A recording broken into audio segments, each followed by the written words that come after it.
Okay, so I'm Rhys James and I'm joined by Newport City manager and chairman Sam Houldsworth. First of all, Sam, how are you doing? Good, not too bad, thanks, not too bad. So there's obviously two huge stories around the club at the moment. I mean, the new owners coming in January was pretty big. It's been a huge spark of positivity. And second of all, last week we learned that the club has stayed up in the third division of Welsh football. So how are you feeling about that? How ambitious are you now? Well, first of all, it's great that we've stayed up. It's been a brilliant achievement the second half of the season. Like you said, with the new owners in January as well, the pressure ramped up for us to stay in this division.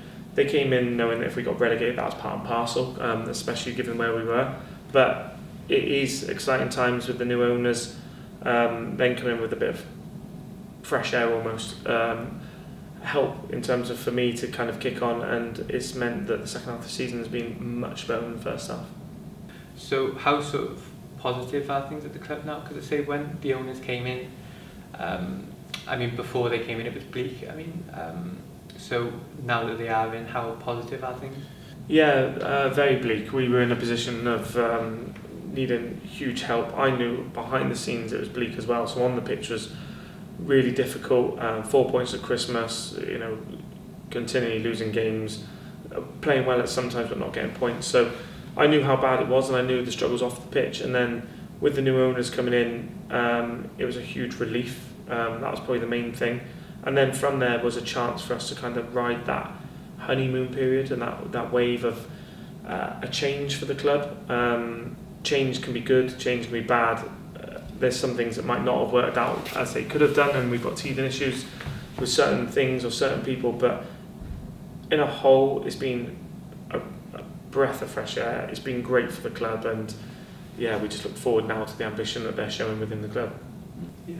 So what were you thinking before the takeover? Because they were rock bottom at Christmas, weren't they? Like 9 points, and 9 points below everyone else? We had 2 points below Evervale, but we were 9 points off safety. Oh, so it was a big ask, 9 points off safety at that time.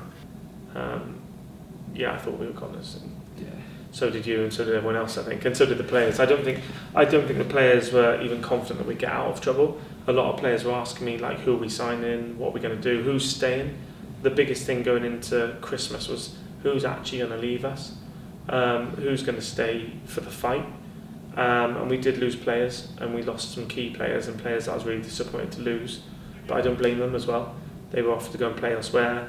But I felt like we were in it as a team, so everyone who had kind of been part of our losing streak and the trouble we're in, I wanted them to stay and fight a way out of it for the club.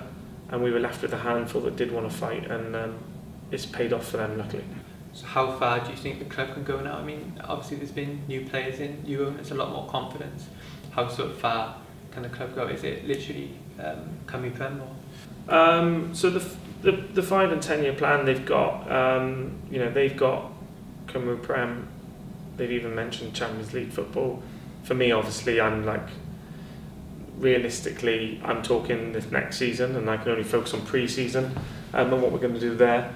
But for them, the plan is for this club to kind of, when we say about it being a sleeping giant and the facilities are there, which they are, how do we wake that giant? And you've got to have ambition, you've got to have targets.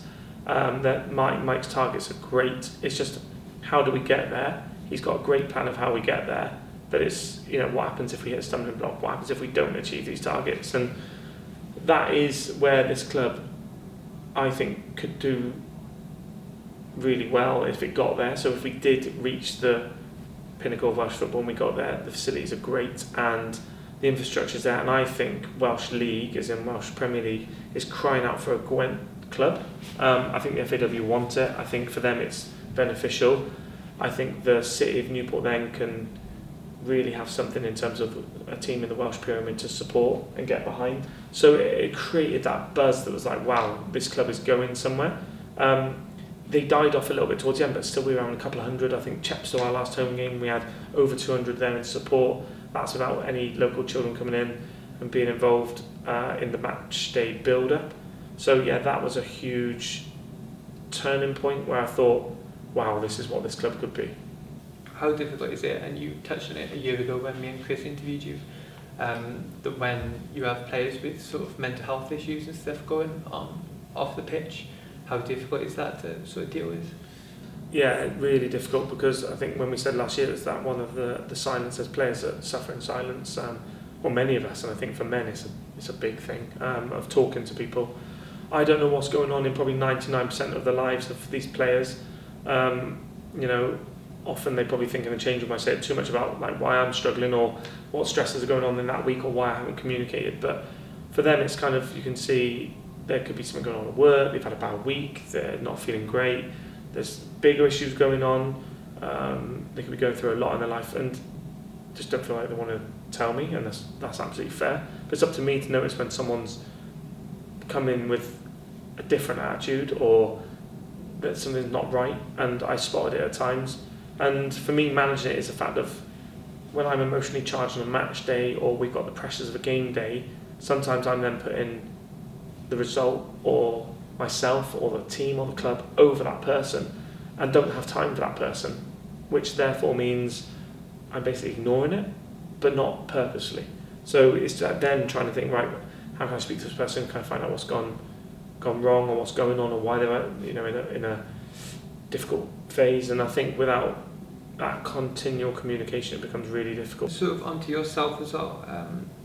How sort of difficult is it balancing family life, like having kids, work as well, with being a manager and a chairman? It must be difficult. Yeah, it is difficult. It is a challenge. This is now at the end of the season, my wife said to me about leaving and taking a step back. But if I did, what do I fill that void with?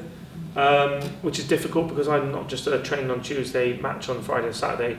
For me, it starts with match day program content, kit washing, getting video sorted and set up and going through highlights and looking at other teams. For me, it's probably, I'd say, between 20 to 50 hours a week to do with football, let alone speaking to players and managing people.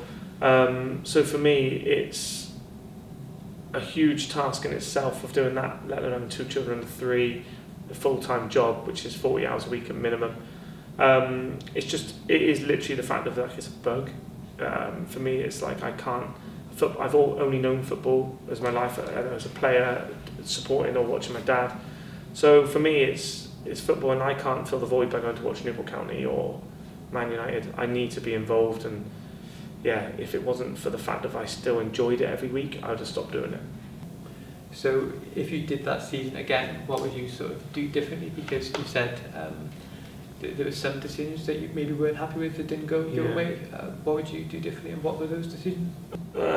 Decisions on picking the team, there's loads of areas I could have done something different or tactically, and I've been trying to go along with a high press and us playing that from the back when maybe we haven't had the players that are fit enough or good enough to do so. That's led to us making mistakes, concentration lapses. That's thrown away quite a few points this season. At this level, you can literally at games boot it long and just take and hope, and you can win games of football, which is unfortunate, but it's the way it is. That is Welsh League. And there's also, I say that, there's no, that's not me kind of disregarding that level of football. You know, we've gone to games, we've been poor, and we've gone direct, and we've gone long, or we've played on something. At the Bluebirds, we were time wasting, we were playing what I consider to be poor football, but it won us the game, and that's the difference. You don't see that high level of football as much, and I think in that situation where, for me, the biggest thing I've changed this season is the recruitment. I think we got the recruitment wrong. We've got some great players involved in the club, some fantastic signings, but we've also signed a lot of the wrong personalities, a lot of wrong players and players that aren't good enough. And that's been why we're in the position we're in. You've been at the club for 7 years now, and you mentioned before that your future isn't sure yet. I mean, you don't know if you're going to be the manager next season or just the chairman. So what are your what are you thinking right now in terms of what's going to happen next season? Yeah, we had a chat last week with the new owners, and a new management team was discussed, and it had progressed quite far as to what could go on and where I'm at, and this was before our survival. And I've been enjoying football since Christmas, but I understand if there's a better option for management to take this club forward, that I feel if I was to step as a chairman that I believe in that management team, I would consider stepping aside, definitely.